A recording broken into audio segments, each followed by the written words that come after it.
Good evening once again, and welcome to the place where we talk all things Washington Commanders. That's right, Commanders Gridiron. I'm your host, Steve Lockman, and tonight there is no shortage of stuff to talk about on and off the field once again. Luckily, most of it is about on the field stuff as the team went 2-0 as a result of this week's victory out in Mile High Stadium out in Denver against the Broncos. But real quick, we're going to touch base on a couple things off the field. And of course, where would we be without some kind of news or drama within the new stadium saga, right? As we talk about kind of off and on over the last 2 months, basically since the middle of the summer, beginning of training camp, with the new ownership group coming in, led by Josh Harris, Magic Johnson, and Mitchell Rales. We know that one of the top priorities for the team is acquiring a site for a new stadium. As we kind of refresh things here, the current lease at FedEx Field runs out in 2027, which is only a mere 4 seasons away. Sounds like a long time, but in the world of acquiring a new stadium site, politics, finances, and everything else, especially in the DC market, that is no short feat to go. So while you may see other teams such as Buffalo, Nashville, and a couple others, kind of put their packages for new stadiums together in relatively short time. Obviously here in DC, where it's a highly political environment, which unfortunately drives a lot of what happens in the DMV, it makes the stadium process a lot more difficult, right? So as we alluded to early on, a couple weeks ago, there's three options for the Washington Commanders to look at: Maryland, Virginia, and the district. Obviously, the Maryland option is to stay in the FedEx Field area where they currently are in Landover, Maryland. Governor Wes Moore basically came out in the last week and said, "Hey, we're committed to keeping you in Maryland." What exactly that looks like, I'm not 100% sure, but we're going to develop what we call the Blue Line Corridor Investment Project. Currently, there's no funding for that, but there's no funding for the reinvestment or the redevelopment of that area, but there is funding set into there that if something happens that they need to demolish FedEx Field and either build a new stadium next to it, or if the Commanders decide to move elsewhere and it ends up getting demolished because they don't want the vacant eyesore there, the funding is set aside to demolish it, which is kind of a insignificant step, so to speak, that, hey, this was created. There's minimal funding to kind of start the project-ish. Doesn't know what it quite looks like. Kind of go from there. Number two is Virginia. And one of the things that I kind of learned this week also, there was a report put out in Yahoo Sports this week for an article that interviewed Josh Harris, the primary owner or the majority owner of the Washington Commanders, about the new stadium saga. And he kind of reiterated that managing partner Mitchell Rales is leading the stadium group. However, said, look, now is a good time to start this process. We're going to try not necessarily to fast track things, but to get this ball rolling and rolling significantly. One of the things that each of the three jurisdictions sees in the Washington Commanders is obviously a reinvestment and development of a particular area in their jurisdiction. That's number one. Number two is possibly, obviously, with the new stadium comes the realistic opportunity that it'll probably be domed or retractable roof, that in return puts them on the Super Bowl rotation list. One of the reasons they've always been snubbed for hosting a Super Bowl in the DC market was the fact that it was always a non-indoor stadium, and the NFL never wanted to take that chance of playing in the rain, playing in the snow on Super Bowl Sunday. So hopefully the new stadium alleviates that. Number three, obviously new stadium, new hype fans, new investment, new money, new income, new revenue, spells dollar signs for every jurisdiction. So back to Virginia real quick. As we kind of know, the Washington Commanders under Dan Snyder, who we hate to talk about on this show, but we have to in this case, had a tentative agreement for a purchase agreement for a large amount of land south of the district in like the Woodbridge, Virginia area, which wasn't very conducive to a new stadium. However, that was kind of like the forefront of Virginia for options. I learned this week through that Yahoo Sports report that that option is actually off the table now. So there will be no formal agreement or purchasing agreement of that land down in Woodbridge, Virginia area along I-95. So apparently the team looked at 3 different sites in Virginia for a possible new stadium, eliminating 2 of them because of traffic concerns, predominantly traffic concerns. So that led me to believe, if you kind of tie the knots together, that the temporary purchase agreement for the land in Woodbridge was one of those 2 parcels that caused a lot of concern for traffic, even the traffic infrastructure and mass transit and metro, et cetera, like you name it. But it did raise an eyebrow and say that one of the remaining sites to be considered was still located in Loudoun County, Virginia, which is home to the training complex and team headquarters out in Ashburn, Virginia. So knowing how fast Loudoun County is growing and developing and everything like that, I'm not exactly sure where this parcel sits that is still vacant, but there is one there. The bigger thing, which kind of leads us to this discussion, is the ongoings in DC, right? So what we know from before was it's going to be an uphill battle in DC, but DC Mayor Mario Bowser wants the team come back to DC. The DC Council is kind of split right now on having them back, and then obviously how much that's going to cost. And Paul brings up a good question about how much taxpayer money is going to be footing the cost of the bill of these stadiums. So you see these new stadiums, Buffalo, Vegas, the Nashville proposed one. They're easily topping the $2 to $3 billion mark for a new stadium. So it's something that obviously needs to be taken into consideration. And I think what you're going to end up seeing with whatever jurisdiction ends up getting the services, so to speak, of the Washington Commanders, there's going to be some portion of public money that goes into the project.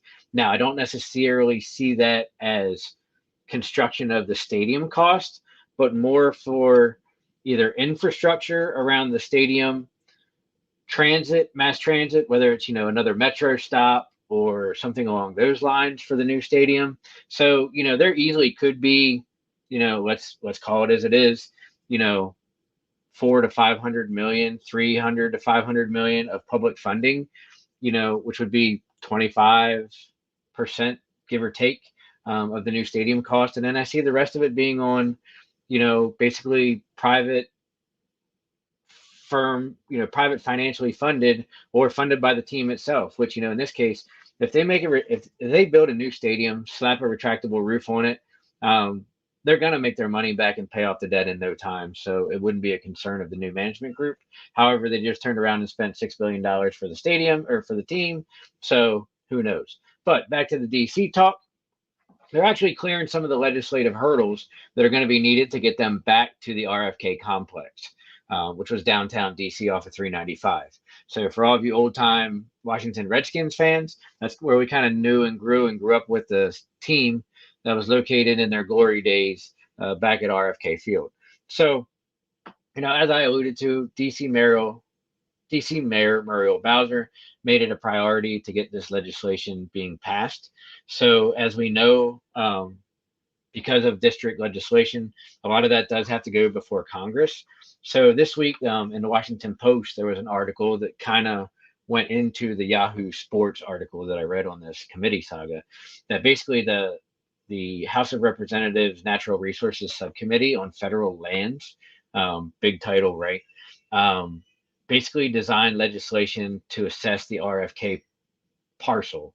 And what that would do is basically that legislation was going to be extend the district's lease on that site for up to 99 years and also open up development opportunities on that site. So why this is a big advancement is because back probably about 3 to 4 weeks ago, we talked about them in DC, getting federal representatives just to talk about this legislation. And now it seems like, hey, there's actually some teeth to it. It's moving through the subcommittees. So hopefully it's something that now is going to be passed on to the House of Representatives probably in the next month or two. You know how they all work. To go from there and then actually end up being um, passed to give the district more leverage, so to speak, among the other jurisdictions that are vying for the new home of the Washington Commanders. So that's kind of where we are on the stadium saga. As always, we're going to keep you updated here at Commanders Gridiron about what happens and what goes on and everything like that. So next topics, kind of on the field, kind of off the field, right?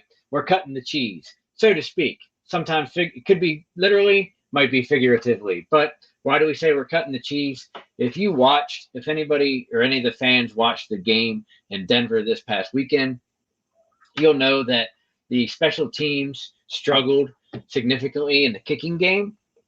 And unfortunately, we missed two critical field goals. One was a 59-yarder, which a lot of fans and media will, argue with Coach Rivera. Do you kick the field goal at 59 yards? Do you punt them when your defense is playing pretty decent?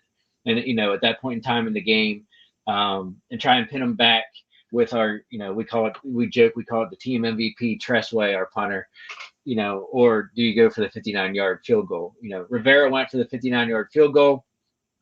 The topic here, cutting the cheese. Cameron Cheeseman, who is actually our long snapper, no pun intended, that is legitimately his last name, Cheeseman, has been struggling as of late. He struggled in training camp with some new technique that he was experimenting, trying, I guess, to make himself better. Didn't do very well in the preseason games. Was like 50-50, whether it was good snaps, bad snaps, high, wide, bouncing back there, whatever. Whether it was as a field goal unit, whether it was punting to Tressway, long snapping to Tressway, it was just starting to become a disaster. Week 1 against the Arizona Cardinals, it reared its ugly head at least once that I remember off the top of my head, resulting in actually twice, once on a field goal attempt, once on a punt, snapping it back to Tressway. So what does that do? It either A, results in a missed field goal because of poor placement and holding by the holder, who happens to be Tressway, or a shitty punt from punter Tressway. Unfortunately, that carried over into week 2 against Denver out there at Mile High Stadium. And, Ron Rivera obviously was like, hey, look, we can't keep doing this. That was basically 6 much needed points that we could have used in winning the game a lot easier than having it come down to a Hail Mary to potentially tie the game and go into overtime, which we'll get to in a little bit. So, we kind of knew after Sunday, hey, look, a lot of people were calling for Cheeseman to be cut, bring somebody else in, and, hey, what happens? Monday morning, they're having auditions for long snapper. So, I don't know what the qualifications or the qualities are to be a long snapper in the NFL, but, basically Ron Rivera said at his press conference on Monday that, it can't happen every week because it could cost you a game. And in fact, it almost did cost us the game the day before. So, you don't want it to affect anyone else. However, there's jobs on the line, games on the line. And, he said, basically, we're going to take a look at it and go from there. So what does that mean? That basically means that they brought in Tucker Addington, never heard of the guy, to basically battle it out with Cameron Cheeseman for long snapper. I'm going to be quite honest with you. I was backup long snapper in high school. I still feel like I got the groove, got the moves. I will gladly sign an NFL minimum salary to go long snap for my team. It obviously cannot be that hard, right? You're long snapping 7 yards, you're long snapping 10 yards. Once you practice it enough and do it in your sleep, I feel like it's a constant, consistent rhythm of what you got to do. So, let's see what's out there and kind of go from there, right? Before we get into the recap of the Denver game, one of the things, that definitely kind of needs to be addressed, and I feel optimistic that the NFL is going to do it, For those of you that may have seen highlights of the game or were watching the game as it unfolded, Broncos defensive back Kareem Jackson basically had a super dirty hit on tight end Logan Thomas in the first half of the Broncos game. That even though Logan Thomas held onto the ball and made the catch, was once he made that catch, he did come out of the game, was ruled out of the game. The rest was ruled out the rest of the game and put in the concussion protocol. So while yes, it was a dirty hit, yes, it was helmet to helmet, yes, he got a unsportsmanlike conduct penalty, 15 yards. Hey, we get 15 more yards on top of the catch.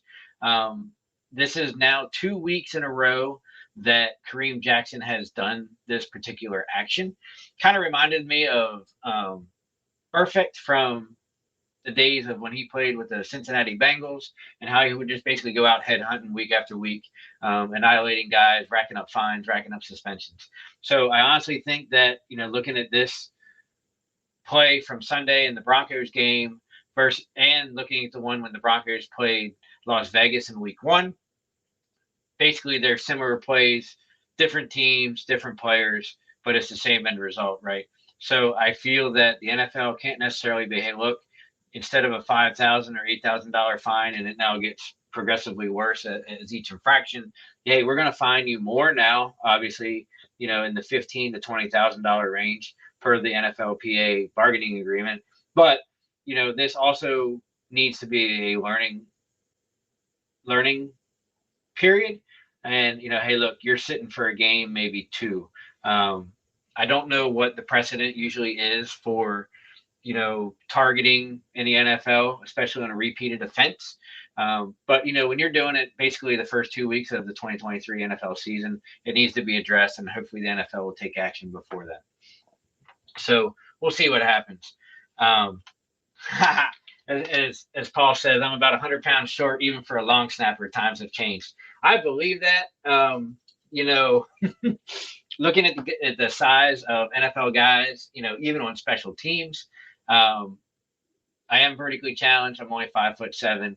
I'm only weighing 200 pounds. So, and I'm not the most beefy, bulky, muscular guy in the world, but, maybe I could hold my own and at least keep one guy from rushing me over. I don't know. Probably not, but it's a dream. It's a dream shot, right? So we'll see what happens. So,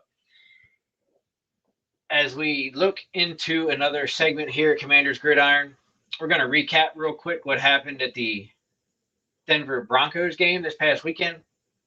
Denver was going into this weekend 0-1. Washington was going into this game 1-0. There's a lot of speculation that Sean Payton would not end up, him and Russell Wilson would not end up 2-0, especially at home with his new tenure as the Denver Broncos head coach.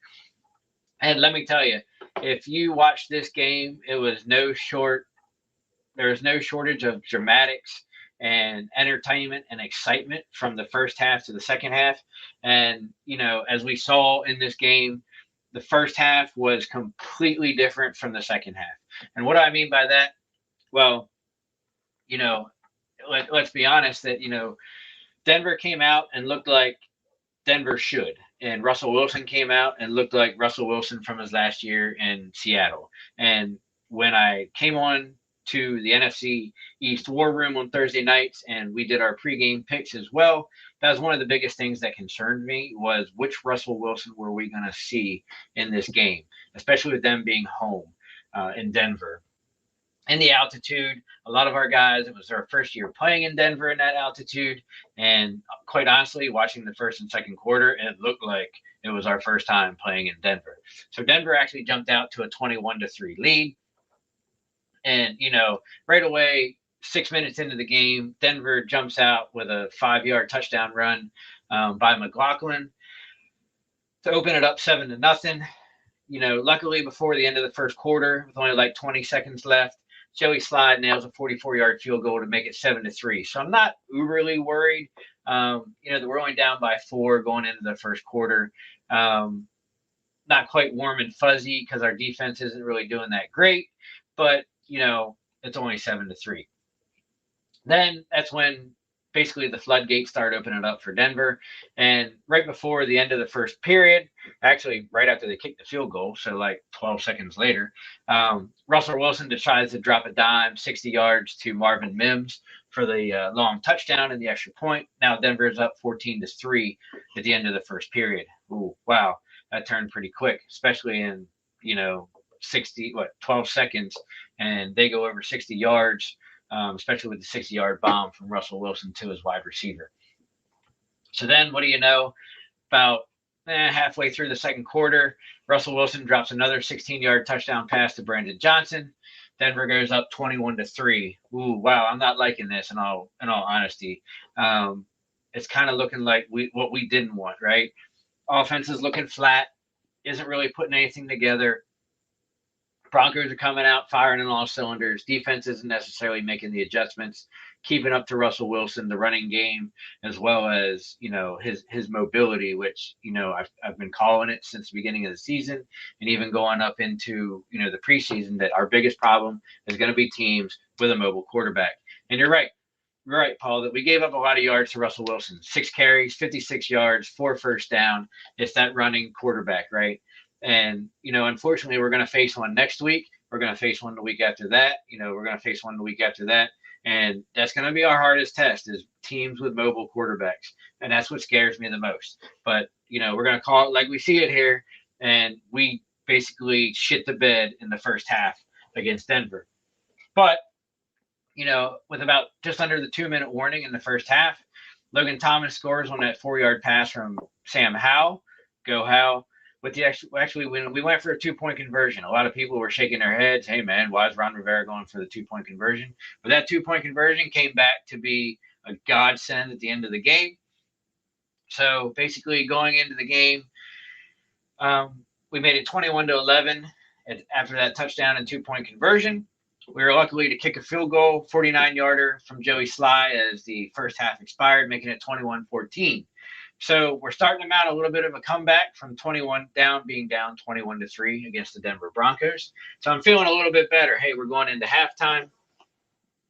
Team's not doing too bad. Defense doesn't look very good.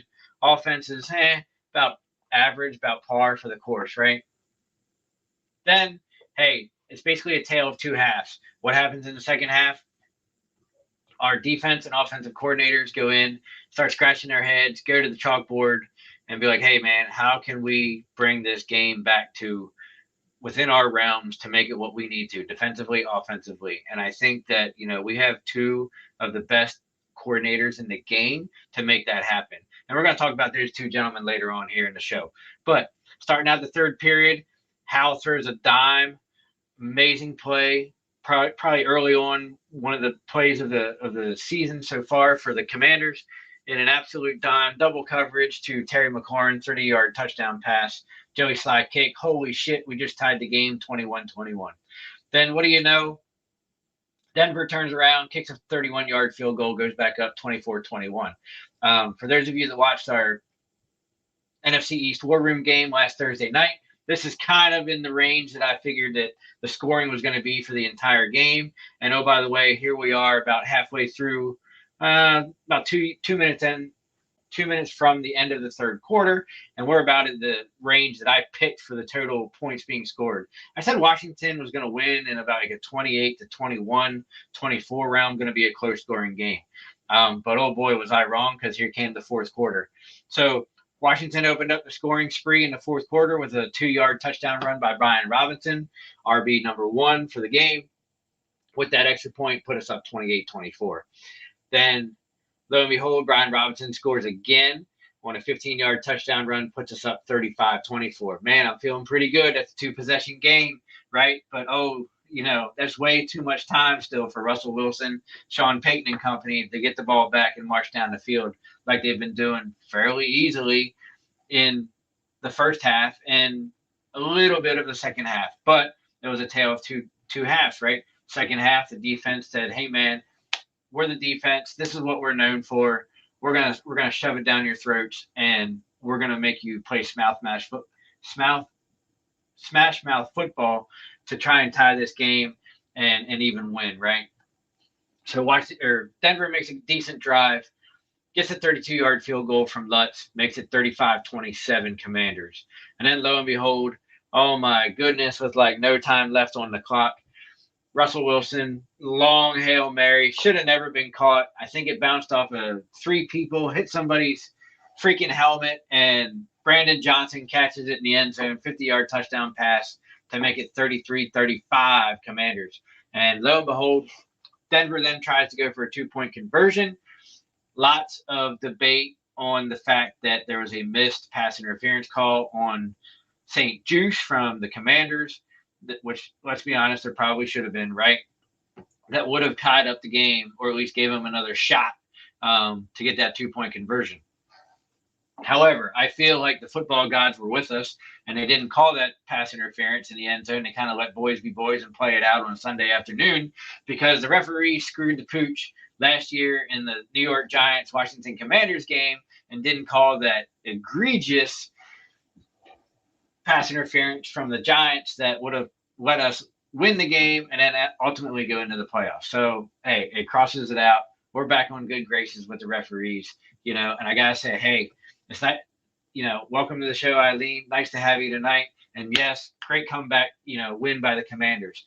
What did that win from the Commanders mean for us? So basically, it's pretty staggering, right?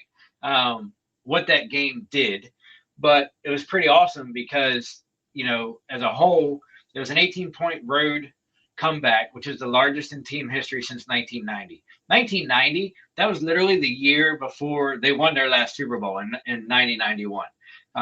When in the glory days of the Hogs, the Posse, John Riggins, Ernest Biner, and Mark Rippon, right? So what is that? 30 years, 33 years, it's been since their longest road comeback. And some other pretty cool stats from that game, going into, as a result of that game, I should say, it now makes the Washington Commanders 2-0. And it's the 2-0, first time since that's been done since 2011. Why is that kind of a key stat? Hey, look, I don't want to say I'm superstitious, but I'm all about history and stats, right? Last time the Washington Commanders, Washington Redskins, back then, started off 2-0, they won the division. Are they going to do that this year? Probably not, but it's something nice, right? Hopefully, I agree with you, Eileen, that hopefully we can confuse the crap out of Josh Allen.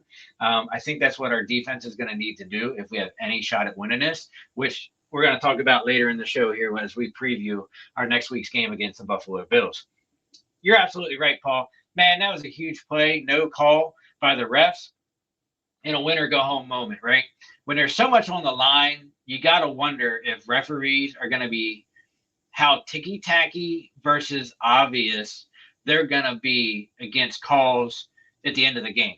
So we all know at the end of the game, and I was trying to find replays of actually the Hail Mary to see if there was going to be a chance that, they throw the flag for a pass interference on the Hail Mary just to get, the ball at the one. Was there any offensive pass interference to try and catch that Hail Mary?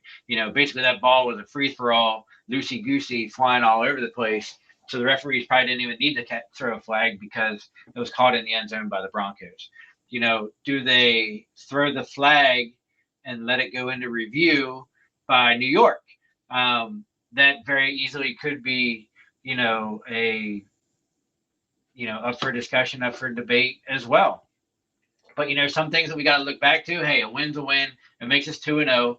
Another staggering stat that, arguably makes us, the NFC East, one of the hardest divisions in NFL, which, you can catch the NFC East War Room every Thursday night, 7 o'clock. That, after this weekend, the NFC East is now 7-1. I'm pretty sure no other division in football is either undefeated or at that rank of 7-1. So it just shows you how competitive, how close this division is going to be throughout the season. And it's going to come down to, basically injuries, longevity, strength of schedule, as well as interdivisional schedule when we all, go against each other and bash the crap out of each other. But, just some highlights from this past weekend's game in Denver. Basically the Commanders were able to put up 388 total yards. That's not too bad The problem was we gave up 399 yards, basically 400 yards to the Denver Broncos. Now we gave up 277 passing yards to Russell Wilson, which I kind of expected. Look, Russell Wilson isn't playing the Las Vegas Raiders this week, so we know he's going to be better. We know he's playing at home. Sean Payton, Russell Wilson want that home victory, so they're going to be slinging the ball a little bit more. They know kind of how to pick apart our defense, right? But as kind of in the realm of things, we only kept the Broncos to 122 rushing yards. Last week against the Arizona Cardinals, we kept them under 100 yards rushing, and I felt that, as the Las Vegas Raiders beat the Broncos, one of the things they did was hold them to right around or just under 100 yards rushing. So I kind of knew that was going to be one of the keys for us as well, was to hold Denver to basically 100-ish yards of rushing. And if we could do that, that would definitely help us out. So basically what that came out to was basically 6.4 yards of play overall, passing or rushing for the Denver Broncos. And for us, it was 5.9 yards per play. Which actually helped out a lot because, Brian Robinson and his rushing day basically came out with like 4.7, 4.8 yards a clip, which is pretty awesome. He ended up the day, actually, it's quite ironic. Washington and Denver both ended up with 122 yards rushing in the game. Sam Howell finished with 266 passing yards. And, I would love to see that number almost, actually, I should say between at the end. He had a little bit more than that, but I would love to see him around that 300 or even just over 300. I think we're capable of that. And, last week we were like 199, 200. Now we went to 266. Maybe next week, and as we need to beat Buffalo, that's going to be closer to 300 yards. So we'll see what happens. But, it was definitely a great game. Defense, you're right, Paul. Defense had 7 sacks, got the pressure, but left a lot of open lanes for Wilson to escape. And that's the problem with us and our defense was, the front four is pretty phenomenal. And, they did what they needed to do, especially in the second half. And that was a tale of two halves, as I've been saying all show, right? That Russell Wilson is a mobile quarterback. They basically chewed us up like Swiss cheese in the first half. And in the second half, the defensive front, along with Jamin Davis and Cody Barton, we're like, hey, we're going to start taking over. This is what we do. We're one of the top 10 defenses in the NFL for a reason, and we need to shut this down. And that's basically what they did because they held the Broncos to 12 points in the second half, the majority of which, well, other than take away the Hail Mary, and, they're now held them to 2 field goals, which is 6 points in the second half. So, or half of that in the second half. And they did their job, right? So, I feel pretty comfortable about the Denver game, other than the Hail Mary at the end, and basically trying to give me a coronary as they score and then go into, possibly go into overtime and all those shenanigans. But, we escaped. It is what it is. We got the W, and, we're going to go from there. But before we get to our game balls and gassers, we're going to go over our sponsors for the night. First one up is Attorney Big Al, Jason Fine, better known as Attorney Big Al, at 1-800-HURT-123, who handles all motor vehicle accidents, slips and falls, workman's comps, personal injury claims. If you have a legal need and you need to talk to a lawyer, contact Jason Fine, a.k.a. Attorney Big Al, at 1-800-HURT-123, with 3 office locations throughout Pennsylvania and New Jersey. Those are located in Philadelphia, Cherry Hill, New Jersey, and Pittsburgh, PA. That's Jason Fine, attorney, a.k.a. Attorney Big Al, at 1-800-HURT-123. Ah, yes, the Monkey Coffee Company. Use promo code OOTB Sports for your discount at monkeycoffee.com. They got 3 new blends out: Sumatran Blend, Toasted Coconut Rum, and Bourbon Chocolate Chip. Get your coffee mugs, your cups, your shirts, and all your coffee needs, as well as your coffee blends at Monkey Coffee. Don't forget to use that promo code OOTB Sports at monkeycultcoffee.com. All right, as we go into the second half of tonight's show, we're going to be giving out some game balls and gassers. And as we started last week with week one, I do the gassers first because I start with, kind of the negative and then go into the positive. Yes, Paul, I actually was surprised that Gibson only had 3 carries. I kind of feel that, we talked about it last week with Arizona in the Arizona game, and then kind of as a preseason preview that, one of my concerns with Sam Howell and this offense run by EB is there's only one football. Every down, there's only one play, and we have a lot of playmakers on our team. So exactly how are we going to distribute that ball, right? Between Brian Robinson, who's basically a stud running, up and down, north and south up the field, and between our receiving core of McLaurin, Dotson, Samuel, and, the tight ends with, Hodges and Logan Thomas and Bates, where does AG fit into that mix? So right there is 6-7 weapons, and I left AG out for a reason, right? That, with all those weapons, where does AG fit in? Is he going to be, predominantly he's going to be like the third down feature back, but then, are we really going to target him on third down? Are we going to throw him into the slot? Is he going to come out of the backfield into the flat? Like, who knows?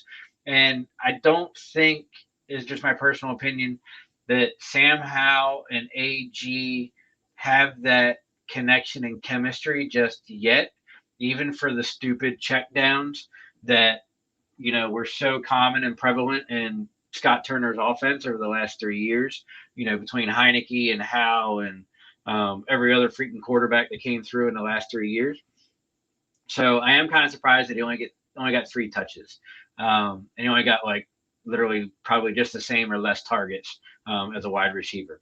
But like I said, the one thing that did surprise me was even in the second half, we only ran 16 plays in the second half, and EB reversed his play calling that Sam Howell only had, I think, 7 or 8 pass attempts in the second half, and the rest of those were rushing. So, and the bulk of those went to Brian Robinson. So where exactly AG is going to fit into this game plan and, be that contributing member of the team, I'm not exactly sure yet. I feel that as the season goes on, he's definitely going to get some opportunities and a time to shine. Maybe his lack of touches this week was because of his fumble last week. Coaches and players will never come out and say that officially. But, as a diehard fan or media or podcaster in this case, sometimes we can read between the lines, right? That they're not necessarily punishing the player, but they kind of are by the amount of, touches that player is going to get because of his previous week's performance. Thanks, Ken. I love it. I'd love to beat them Denver Donkeys too.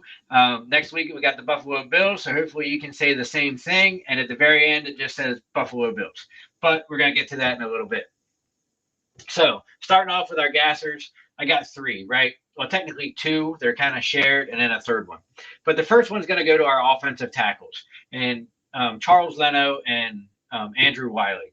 I was actually kind of surprised that, as the second half went on and we said, hey, it's a tale of 2 halves, the first half was all anti-offensive line. And our offensive line struggled in the first week against Arizona, which, Arizona is not really a good football team. So how are they going to respond to a better team in the Denver Broncos, especially in a little better defense against the Denver Broncos? Well, we kind of saw that in the first half, that, both guards and center played really well for us. However, when then you look at left tackle, right tackle, it's kind of where the Swiss cheese started. And, Sam Howell took a bunch of sacks, took a bunch of hurries, took, some batted balls. And, it looked like a lot of times Leno and Wiley just weren't even making those blocks. Like, hey, drop down, throw a chop block, try to get your arms out, do something other than, ole, and let the guy run by and put pressure on Sam Howell. So in the second half, under EB's adjustments, which he's becoming so great at, oh my God, they got a little bit better, but I'm still giving them the gasser because overall, like, they need to do better the entire game, not just the second half, not just the fourth quarter, but all 4 quarters long. And hopefully those guys can come in unison and sync with the guards in the center for next week's game, because we're certainly going to need it against Buffalo. But for now, they get the gassers. You know what, fellas, take an extra lap. You guys played like crap, and you need to run for the mistakes you made. The second gasser is technically a gasser only because of the last play of the game. Because look, I'm going to tell you right now, Emmanuel Forbes is a special kid, and I call him a kid because he's literally like 22 years old, 21 years old, and I'm 43. So everybody younger than me is a kid. And he's a brand new rookie. Came out of Mississippi State. Came out of Mississippi State as a cornerback. Short dude, skinny dude. But yes, he had his first career interception. I'll give him props for that. And on this show, we give props where they are, but then we're also going to call your crap when, basically you mess up as well. And let's be honest, even though he had that highlight, of his first career interception in the NFL, there were times where he was dodging tackles. Now, whether or not that's because of his size, whether or not he took the wrong angle, or how to say he took the wrong angle in the play to miss the tackle, as a fan watching from home and not necessarily in the game, it looks like he averted and went like a yard this way to not make the tackle. But the reason he's getting the gasser, at least in my opinion, and I'll give him the props for the interception that he had, is the Hail Mary play at the end of the game. Look, I get it, rookie. You want the interception. You're trying to make the sweet end of the game play. But literally all you had to do was jump up in the air, and when you touch that ball, instead of tipping it off your fingers, was bat it to the left or the right or in front of you on the ground. The game is over. Denver doesn't score, and it keeps 60,000 people from having a coronary attack, right? So, but instead what happens, it goes off his hands, goes off somebody else's hands, hits some commander's helmet, and then flies into the end zone 5 yards back for Johnson to catch it on a Hail Mary from Russell Wilson. So, you know what? I know he's going to be talked about it this week in meetings. I know he's going to be, reminded of it when they watch film this week. Hey, look, rookie, rather than trying to go for the interception, he's got to go, just bat the ball down. Don't be the hero. You'll go from the hero to zero pretty quick. So he's getting the second gasser. He's going to be running a little extra this week in practice, and we're going to go from there. All right, game balls. There's a couple game balls to give out this week. Obviously, Sam Howell had a great game this week. 27 of 39, 299 yards, 2 touchdowns, even bigger, zero fumbles, interceptions, turnovers. I'll take it, right? Had an overall QBR of 108.8, not too shabby at all. Steadily building that QBR. As we talked last week, yes, it was the Cardinals, but he had one of the highest QBRs of NFL quarterbacks last week, outplaying Joe Burrow and, Russell Wilson and Lamar Jackson and all those guys, right? But, it was only 1 week. It was the Cardinals. Now we got to build on that. Yes, this week was the Denver Broncos, but he did what he needed to do. He needed to score some points. He needed to manage the game, a.k.a. a la Alex Smith did, on his second stint, after playing in Kansas City here when he was a quarterback in D.C. No interceptions was huge, and basically managed that game. And we saw that as a tale of two halves, right? Which then goes into my second game ball of Eric Bieniemy. Look, Eric Bieniemy was like, hey, he recognized what wasn't working in the first half, and goes into the halftime. Like I said, kind of scratches his head, pulls out his clipboard, and says, "Hey, look, here's what we're going to do in the second half. We're going to mix things up. We're going to slide more motion. We're going to see how we can get those matchups, one-on-one, kind of figure out when they're in man, when they're in zone, when they're dropping two back, too high, too low, whatever. When we can kind of predict when Broncos is going to try and blitz, when they're stunting, blah, blah, blah, blah, blah." And he did a really good job of that. So, one of the things that, you got to look at with EB, and that adjustment and shows you why he is such a good offensive coordinator, comes out in the second half with that game plan and play calling, right? So that, the Eric Bieniemy effect is in full display right now with the Washington Commanders. He has that offense thriving. And yes, I'm looking at the opponents, Arizona Cardinals, Denver Broncos, but he's spreading the ball around to all the playmakers and getting it out, so that Howe is spreading that ball around to the playmakers and getting it out quickly to negate the pass rush, right? And Eric Bieniemy's helping that with 3-step drops, minimizing the 5 and 7-step drops, getting a good rushing attack in there with Brian Robinson, and, which helps develop that play action passing that we so desperately need. So it's a perfect situation right now to have for young starter Sam Howell. And, Eric Bieniemy is making his life significantly easier. I definitely feel like if we were still in Scott Turner era, that we would be right back where we were with vanilla playing, no adjustments at halftime, same old, same old. And I guarantee you would have seen, Denver win this game like 35-21, 35-17, or probably even more, right? And, as them 215 boys say, boy, it seems like an eternity waiting for week 12 this year. Just praying that both of us have no injuries, as we seen last night with Chubb. Yeah, oh my God, right? If you saw the Monday night doubleheader last night between Pittsburgh and Cleveland, as Marie says, those are the type of injuries that I don't like seeing. And you're absolutely right.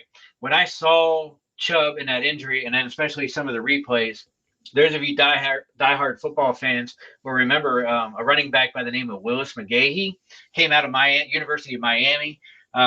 And I forget who he played for when he suffered the injury. But when they slowed it down in slow motion and showed Chubb when he got hurt, literally Chubb is like bent this way and his leg is twisted like 90 degrees, like this way backwards from like the way he's bent.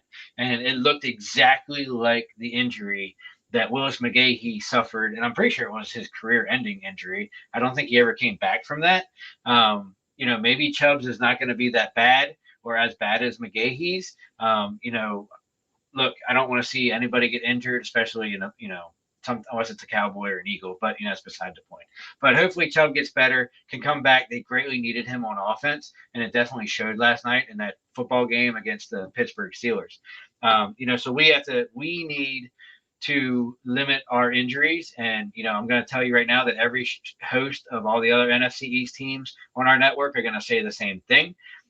As we touched about in the season preview 2 weeks ago, Washington doesn't have a bye until week 14. So, it's gonna be paramount that we can go, 13 weeks and stay healthy, because our bye isn't until pretty much the end of the season.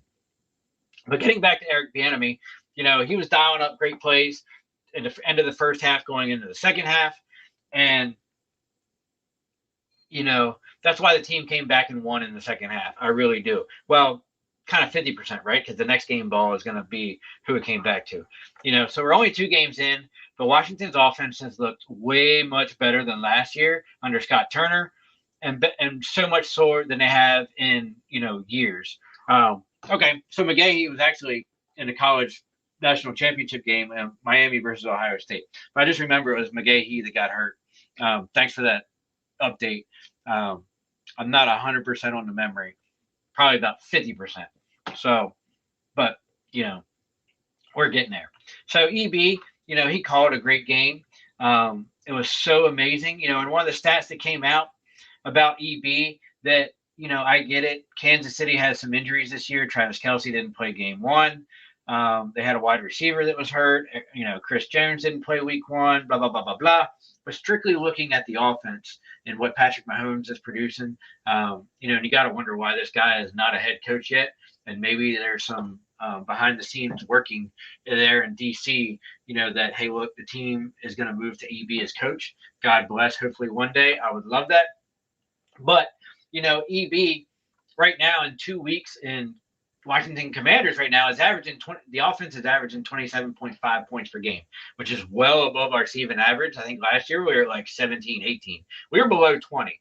And the NFL average last year was like 24, 26, somewhere in like the mid 20s, right? And the Commanders basically sucked on offense, which is why we were one of the bottom 5 in the NFL last year, averaging that below 20. And already in 2 games this season, yes, it was Arizona, yes, it was Denver, we're already up to 27.5, hopefully going to be staying in that range or going even higher. But where the discussion comes in, Kansas City right now is only averaging 18.5 points a game under basically the play calling of Andy Reid and Matt Nagy, the offensive coordinator, quarterbacks coach for Kansas City with Patrick Mahomes. So is it a quirky stat? Something worth noting? It's something worth noting, but we'll see what happens, as the schedule for the Commanders goes even harder coming in the weeks ahead. The rest of the game balls, Jack Del Rio gets the second one. That dude, I don't know what he does at halftime and where he changed from last season to this season. As we all know, Washington has been notoriously awful in defense in the first third of the season for like the last 4 years. And for whatever reason, we haven't been that way 100% this year. We've been a lot better. And it's kind of case in point that, we gave up a lot of points. We gave up some decent yardage, mobile quarterback Russell Wilson in the first half of this weekend's game. But in the second half, it's when the front four decided, hey, look, I'm here. I'm going to take over. And, whether it was the addition and the return of star defensive end edge rusher Chase Young, who came back from injury this week, who had, a pretty decent play, the defense showed its stuff. And speaking of defense, as Maurice writes, remember Marcus Lattimore, as soon as you saw it, his career was over, right? It's a bad deal, rough sports. Lots of dudes actually come back and play. Some. It ain't happening, right? So, it's definitely that defensive, mindset that, hey, look, we got to hurt some guys. We got to punish them. We got to keep them from scoring or keep them from getting yards, keep them from scoring points. And the defense came out and did that in the second half. So I'm going to give my game ball to more specifically the front four of the Washington Commanders: Montez Sweat, Jonathan Allen, Deron Payne, who got hurt like with 2 minutes left to go in the game. Hopefully it's nothing serious. And Chase Young, who came back from injury after being out for the last how many games or whatever. Those guys together put up some stellar numbers in the second half. Chase Young had some bonehead plays going down the stretch in the game. A ticky-tacky 15-yard penalty roughing the passer, an offside in the neutral zone, which I kind of thought, he'd have enough time to get reset. The refs ended up blowing the flag early instead of making it a free play or even allowing him to get reset, whatever. Another first down, but he did have a sack, did have a rush, did have a tackle for loss, all within like 3 plays on that drive. So he kind of made up for the penalties that he had, right? But let's look at some numbers. I'm a numbers guy, stats guy. Do they mean a lot? Who knows? But we'll talk about them anyhow. After this weekend's game, not counting the 2 games from last night, so there were 4 teams that still had to play last night. But after week 2, before the Monday night games, that's kind of the caveat here, Washington defense had 10 sacks so far this year, which is actually tied for first in the NFL. I think the Steelers might have jumped them last night. Not 100% sure. They balled out, with TJ Watt, who's just a freak of nature, but whatever. So like I said, I got to take this with a grain of salt because it didn't count the Monday night games. But they had 10 sacks after the Broncos game, tied for first in the NFL. Tackles for loss, Washington defense was at 16, which was actually second in the NFL before last night's game. Don't know where they finished up after last night's 2 Monday night games. And takeaways, they were at 4, which was tied for the NFL, and fourth. They're tied for fourth in the NFL with 4 takeaways so far in week 2. Why is that? Some decent numbers, and why is the defense getting some game balls? Because for us, that's pretty stellar. For us, that's shit that doesn't happen until like week 6, week 7, or even week 8 of the season, because our defense never figures out how to play until week 6 or 7 in the season. So, if they're playing like this now, if we can limit the amount of injuries and, the amount of crappy plays or big plays that we give up, Hail Marys, plays over 30 yards, whatever. This defense is going to be one to be reckoned with, and it's going to get tested, next week, the week after that, the week after that, every divisional game that we play, whether it's at home or on the road against the Giants, the Cowboys, and the Eagles, of which we play in 2 weeks at Lincoln Financial, actually at Lincoln Financial. Um, so we're going to see how they get tested, right? And 2 weeks is the Eagles. I'll make a shameless plug, right now that September 27th, I'll be joining my buddy Bill Furman and Chet on the Philly Press Box to go over some game previews and discussions about Commanders versus the Eagles. So feel free to jump in, catch the Philly Press Box on Wednesday night, September 27th, to watch me debate those guys about the Eagles and the upcoming Commanders game on October 4th in Lincoln Financial. As Marie says, what's interesting, the defensive fronts for a bunch of winning teams have been the biggest factor in a lot of wins for those respective teams. Let's go Eagles. And I'm going to, as much as I hate the Eagles, I'm going to agree with you and give you props, right? That you look at, especially in the division, which kind of makes the NFC East, that much more talked about and that much more harder and that much more good, is our defensive front. So, we all know that Washington has one of the best defensive fronts in football, with the four guys that I mentioned before in Allen, Payne, Sweat, and Young. But let's give credit where credit is due, that, the Eagles are bringing that formidable, strong, crazy front as well, and their four guys, with between Fletcher Cox and Carter and, everybody else that they're bringing. Those guys are stacked, and let's be honest, as much as I hate to say it, the Cowboys are in there too, right? Those guys are flying all over the field on defense, I mean, you look at what they did to the Giants in week 1, shut them out. And, they were playing an Aaron Rodgers-less team in the Jets in week 2, but they put up basically the same defensive, performance in week 2 that they did in week 1. So they're a team to be reckoned with, let's be honest, right now, even though it's only week 2, you gotta, and I might bury myself for saying this before we get into the Buffalo preview, that right now, Micah Parsons is playing out of this world and is basically putting up an MVP caliber season. I can't believe I just said that, but we did, right? So you're absolutely right. The front four, you look at San Fran, you look at Philly, you look at Dallas, you look, the Giants aren't anything to sneeze at either. And, the teams that are playing the good caliber ball are the ones that have those good defensive fronts. And Washington is no different. So now it's just a matter of whether Washington can bring the offense up to the level that the defense is playing with and make us a playoff team. Look, we're not winning the Super Bowl this year. We're not going to the NFC Championship this year. But if we can get to the playoffs and even win the first playoff game, I'll deem that a success, right? Right, Paul, we need timestamp and, isolate that clip that I made for you and your Cowboys. I'll probably come to regret it, but, maybe I'm right. Who knows? So as we look ahead to next week, we got the Buffalo Bills. And one of the things that makes it crazy, the Buffalo Bills, wow, it's going to be another packed, sold-out game at FedEx Field, Sunday, 1 p.m. Pretty sure it's CBS, not 100% sure.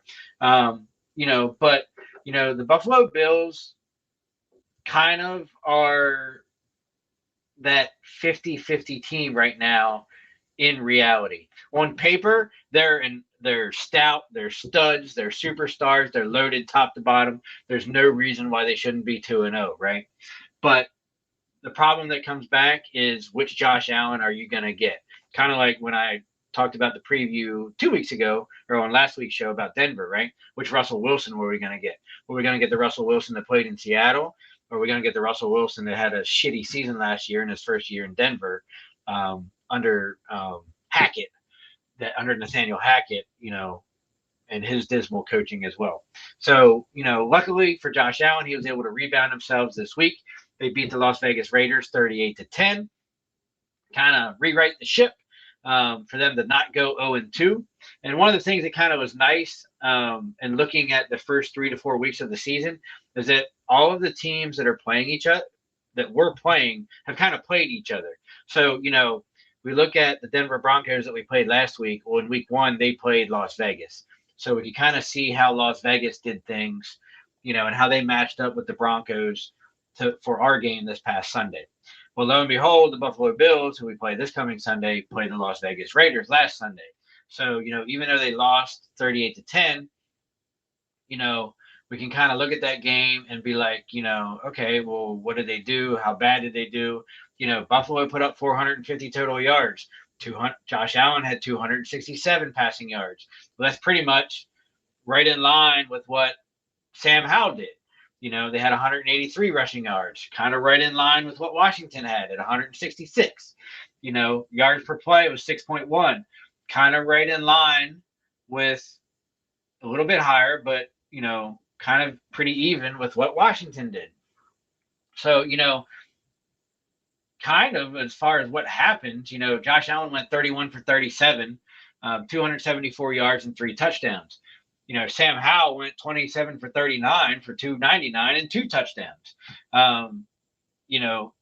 One of the caveats was, James Cook went 17 carries for 123 yards against Vegas. So the good news, and I feel comfortable saying this, is that we have a better defense than Vegas.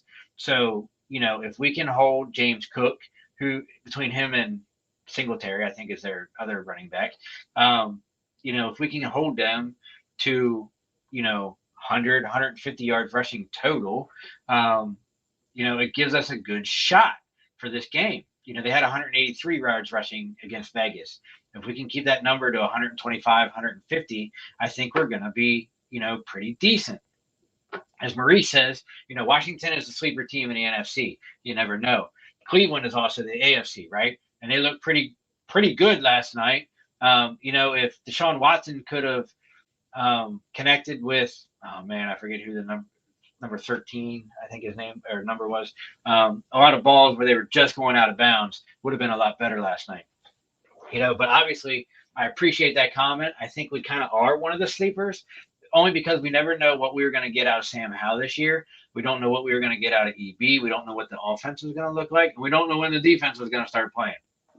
So kind of coming back to the Buffalo game, right. As Paul says, Allen Foote from week 1 to 2, in week 1, he had 3 interceptions and 7 sacks.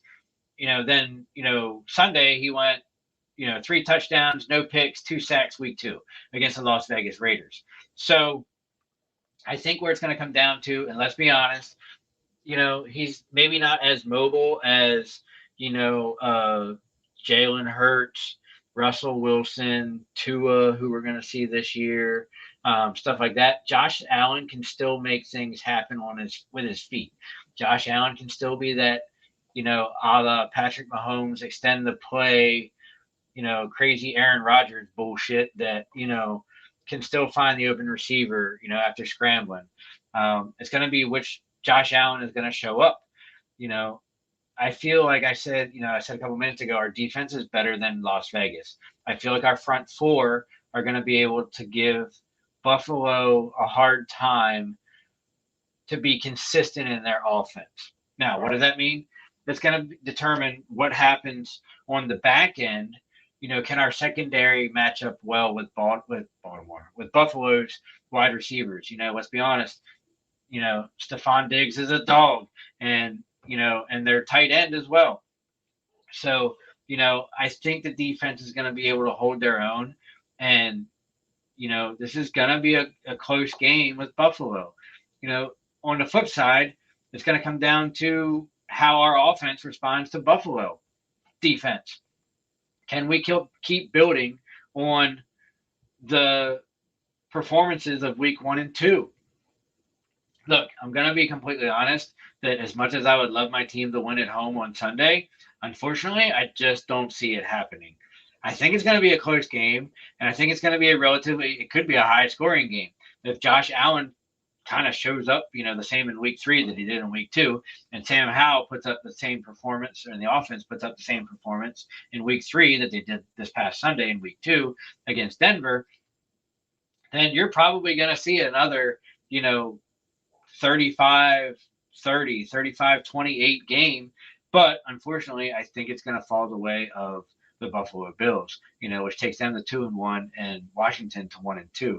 Now, if Washington can turn around and sneak out a victory somehow against Buffalo at home this week at FedEx, man, I'll be the first person to jump for joy and eat my words tonight that, hey, Washington won and we're now, 3-0 and, a super hard division and knocked off a really hard AFC East team. But, let's give credit where credit is due. Buffalo Bills, are one of the better AFC teams and even one of the early projected teams to go far in the AFC playoffs.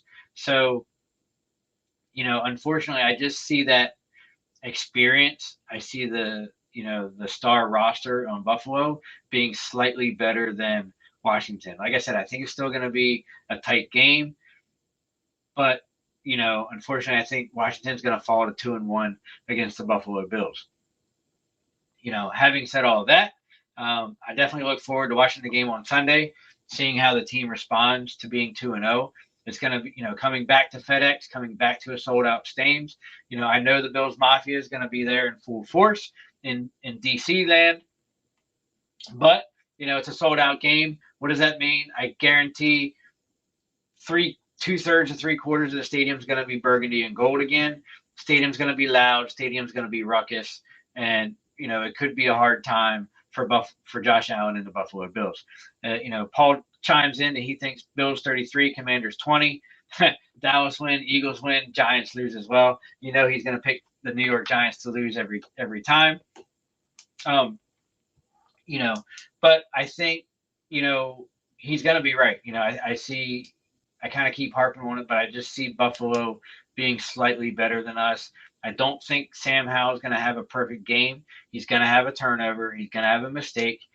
How much he can limit those mistakes, maybe only one interception, maybe no interceptions and a fumble, something like that. He can't afford to have, a multiple interception game. We can't afford to have our offensive line giving up, damn near double-digit sacks, and stuff like that. So, we're going to have our A game. We're going to have our shit together. The line's going to have to play well. EB is going to have a good mix. Offensive play calling, nothing too vanilla. Not an abundance of trick plays. Let's just play some smash mouth football like, the Commanders know how to do. And, we'll go from there and let the chips fall where they may. As Paul mentions, McGahee had, is that right? 2,095 carries in NFL, Buffalo, Baltimore, Denver, and Cleveland, and for basically 8,500 yards, 65 touchdowns in 9 years. If anyone can do it, he thinks it's Chubb. Coming back from the injury. Right. And, speaking of injuries, it's going to be interesting to see where our injury report falls for DC. Logan Thomas is out under concussion protocol. Second-round draft pick, cornerback, DB, Quan Martin is out on concussion protocol. We have a lineman, I forget which one. I just saw the injury report today, who was out for injury, and there's a fourth guy as well. And then let's be honest, going back to the second segment of tonight's show, what are we going to be able to do on special teams? As our long snap, as goofy as it sounds, and it sounds like, one of the most minute players on the team, can our long snapper get his shit together for Buffalo? Hopefully he can. If not, we're bringing in a new guy to do that. We don't know what that looks like. That takes some time to gel. If we do bring in the new guy, is the long snapper, Tressway is the holder, and Joey Sly going to be on the same page, for all the special team kicks? Who knows what happens? Paul asked a really good question before I wrap it up for tonight. Am I sold on Chase Young or am I out? So let's be honest. I was kind of on the fence about Chase Young. I did agree with Ron Rivera and team management in not picking up Chase Young's fifth-year option, mainly because he was hurt. He didn't know what he was going to do. He didn't necessarily have any good campaign since his rookie season, when he only put like 8.5, 9 sacks together to win Defensive Rookie of the Year. So, look, you kind of decline that fifth-year option to make him have, basically a make it or break it, prove it year. Now, the problem is him and Montez Sweat so far in the first, Chase Young this past game, Montez Sweat in the first two games are basically balling out. Chase Young finished with a sack and a half. I forget how many rushes, a couple batted balls, bunch of hurries, and should have had about 4 or 5 penalties called, on the offensive lineman against him for holding and hands to the face and everything, but they weren't. So, if Chase Young can maintain the performance he had against Denver as we go forward, which is going to be harder opponents and more meaningful games, then I'm 100% on the Chase Young bandwagon, right? Right now, I'm probably at about 65, 70% on the Chase Young bandwagon. I would love to see him do this output in production, even if he doesn't put up the sack numbers or the batted balls or whatever, but garners enough attention that he's getting the double teams, getting the triple teams, getting the chip blocks from running backs, tight ends that open up opportunities for the other 4 or the other 3 guys on the front 4 in Allen, Payne, and Sweat to make the play, have the sack, have the quarterback hurries, have the tackles for loss. Then I'm perfectly okay with that. I don't need him to be putting up TJ Watt numbers just to have me buy in on Chase Young, right?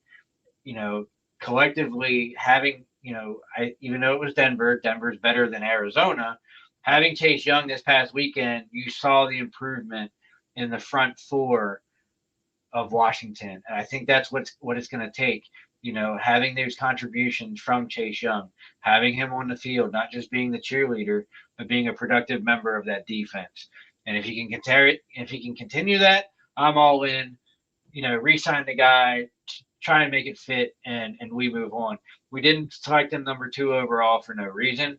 Hopefully this is the Chase Young that we drafted number 2 overall, and he can make that production happen. Hopefully him and Montez Sweat maintain that outside containment this week, keep Josh Allen in the pocket, keep those lanes protected, kind of make Josh Allen not the mobile quarterback, and make him hurry that he's going to make those mistakes. Maybe Josh Allen does revert to week 1 and having those turnovers, those mistakes, the batted balls, the hurries, balls out of bounds, whatever, that we do sneak away with the victory. Ultimately, like I said, I just think that this game is kind of tilted right now towards the Buffalo Bills. But, I wouldn't be surprised if by some miraculous chance Washington comes in, sneaks out a victory to go 3-0. And, basically match the Cowboys at 3-0 in the division, and maybe even the Eagles, depending upon what they do next Monday night. So with that being said, we're going to wrap up tonight's show.